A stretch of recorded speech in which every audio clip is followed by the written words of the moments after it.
Donald Trump has spent his entire presidency Streisand affecting himself. Now, those not familiar with the phenomenon, this is when, in an attempt to hide something, you only bring more attention to it. And I think we should rename this the Trump-Epstein effect, because although Donald Trump has tried to cover up a lot, his attempts to cover up his relationship with Jeffrey Epstein has brought more attention to that scandal than anything he could have ever imagined. But this is also taking place with Donald Trump's poor health, the cream and the goop that he smears on his hands, Carolyn Levitt lying to say that he's in tip-top shape. Well, the truth is actually coming out, and it's because of Pam Bondi, and it's only highlighting just how bad things are for Donald Trump. We're going to get into it all, but before we do, if I could quickly ask you to leave a like on this video, and if you haven't already and you enjoy our channel, to hit that subscribe button, because it goes a long way in supporting our work. Now, before we can get into how Donald Trump's health crisis, along with a hospital scandal, is being blown up by Pam Bondi, we need to see what she wouldn't say at her hearing before we get into the leak of what she did say. But then how about the Truth Social post on September 20th, 2025, in which the president said, "We can't delay any longer, Pam," using your name, "not bringing criminal charges are killing our reputation," his words, "and credibility." And then goes on to tell you to prosecute a member of this committee, to prosecute the Attorney General of New York, and to prosecute James Comey. Do you consider that a directive to the Justice Department? Senator Klobuchar, President Trump is the most transparent president in American history, and I don't think he said anything that he hasn't said for years. Trump, of course, literally posted to social media telling Pam to indict Comey, quote, "Pam, we can't delay any longer. Justice must be served now, President TJT." And remember, when the U.S. Attorney for Eastern Virginia, who was appointed by Trump, right, had good conservative bona fides, Emil Bovee apparently really liked him, worked with him, when he refused to do this obviously illegal, unconstitutional, malicious act, saying there wasn't sufficient evidence of a crime and it would be an enormous transgression to prosecute someone because the president didn't like him, Bondi's DOJ forced him out, and they replaced him with a prosecutor who never prosecuted a case in her life so that she could indict Comey. A woman who, by the way, had previously been Trump's defense attorney. Just as well, Pam Bondi once defended Trump in his first impeachment trial back in 2020 before he gave her this highest legal post in the land. Bondi is in that post to do one thing and one thing only, whatever Trump wants her to do. She's not here to answer to anyone else, least of all the American people and their elected officials, as California Senator Adam Schiff pointed out in another testy exchange. So these are just some of the questions you refuse to answer, or have answered with personal attacks on members of this committee. You were asked whether you consulted with career ethics lawyers, as you promised you would do during your nomination hearing, when you approved the president receiving a $400 million gift from the Qataris. You refused to answer that question. You were asked who or what role you may have played, or who played the role in asking that Trump's name be flagged in any of the Epstein documents gathered by the FBI. You refused to answer that question. You were asked whether Holman kept the $50,000 bribe money. You refused to answer that question. You were asked whether Holman paid taxes on the $50,000 bribe money. You refused to answer that question. You were asked, did career prosecutors find insufficient evidence to charge James Comey? You refused to answer that question. So Pam Bondi at her Senate hearing was deny, deny, deny, deny. I don't want to talk about anything. And we know that's because Pam Bondi serves the audience of one, and that one is Donald Trump. Ultimately, Pam Bondi is taking all of her instructions from Donald Trump. It's the first time in history that a president has had an AG be just a direct extension of whatever they want. Of course, this is what Donald Trump accused Joe Biden of, but Merrick Garland is too incompetent to have actually done his job, not done what Joe Biden wanted, but done his job and put Donald Trump behind bars because he is a criminal. But Pam Bondi hasn't given Donald Trump really the clean slate, the perfect record, the no bad publicity. It's been a lot of bad publicity, of course, around Epstein, but Donald Trump has wanted much more out of Pam Bondi, to go after Donald Trump's political opponents, and he told her to do so. And a Truth Social post that a lot of people speculated was simply a warning to Bondi. But now, what we believe that it's a DM is being made clear. by an admission that is Pam Bondi's fault, that is blowing up Donald Trump's health scandal in more ways than one, but we're going to start with the Bondi article first. White House official admits Trump's public screed against Pam Bondi was supposed to be a private message. White House officials confirmed that a wild social media post by Donald Trump was intended to be directed to Attorney General Pam Bondi, the Wall Street Journal reported on Wednesday last month. Of course, Trump posted a screen on Truth Social and curiously began by addressing Pam Bondi. In the message, the president expressed frustration that the DOJ had not yet indicted his political foes. Many suspected at the time that Trump had publicly posted the message in error, which the officials said was the case. Moreover, the Journal reported that Bondi was upset by the snafu, which Trump tried to make up for in a subsequent post commending her.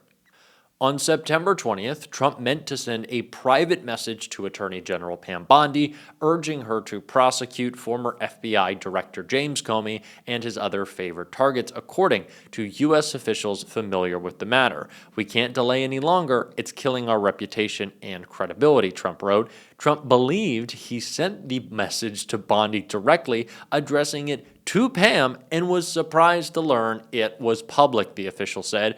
Bondi grew upset, and it might be the reason that this leak has become public. So Donald Trump is so out of it that he didn't know he was sending what was supposed to be a private message to Pam Bondi to the entire world via Truth Social, and it took an aide telling him that because Pam Bondi was pissed and because she allowed this to get out for us to now know that that was the case. Of course, back then, I had speculated that this was a DM. I thought it was a DM. Now we know it was supposed to be a DM.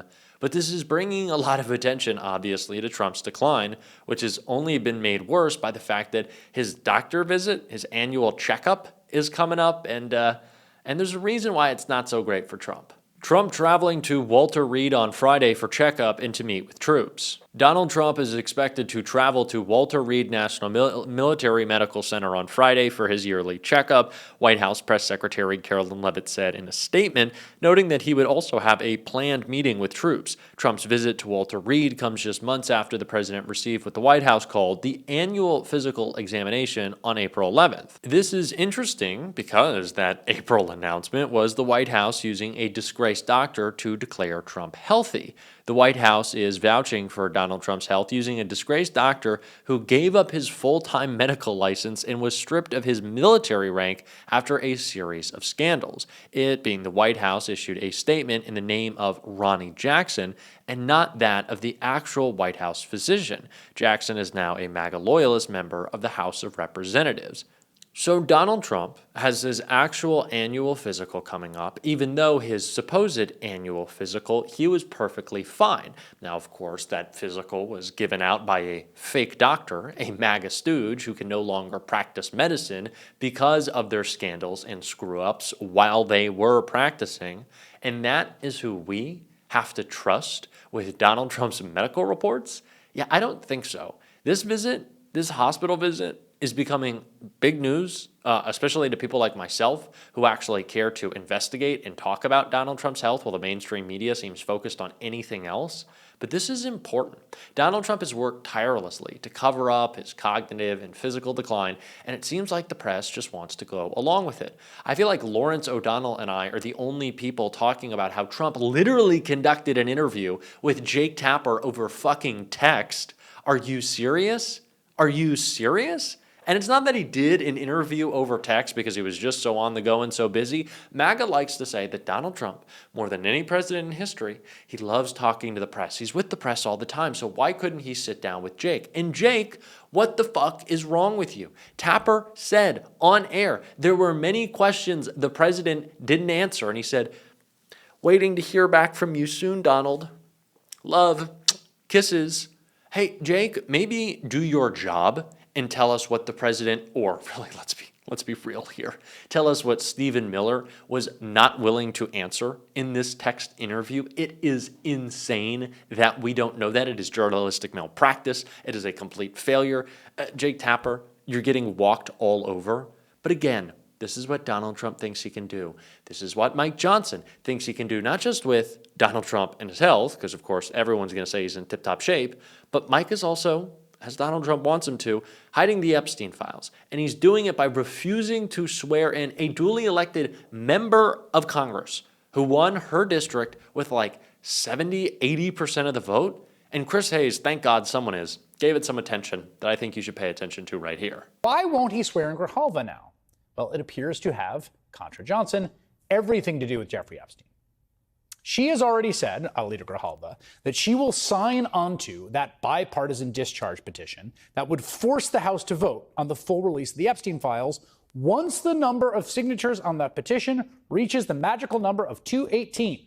Now, listen close. Right now, that petition has 217 signatures, which includes 4 Republicans. But that number can still shrink for now.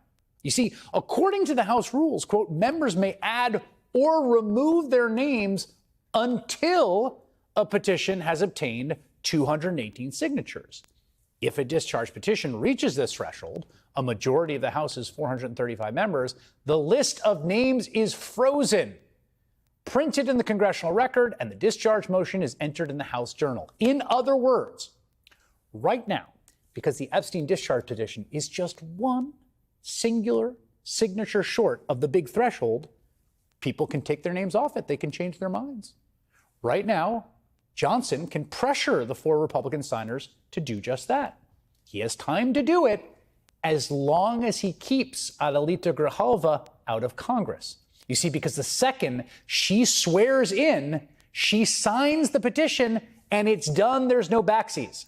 I'm going to be so real with y'all right now. I have friends who work in the Jeffries office for Leader Jeffries, who I am now begging, and they're going to pull it together. And we saw some great clips of Democrats, Robert Garcia's team, fantastic, but talking about Adelita Grijalva, I'm begging them. And I think that they're going to put it together. They're working on it right now, a press conference, just talking about the fact that this woman hasn't been sworn in, because it will mean that she is the 218th signature on the discharge petition to have a vote on the release of the Epstein files. Mike Johnson is refusing to swear in a member of Congress to protect pedophiles. Do I need to say any more? Make it that clear, make it that simple. That is what I am begging of Hakeem Jeffries. He's been doing a little better lately. I'll give him credit. So please keep up the fight.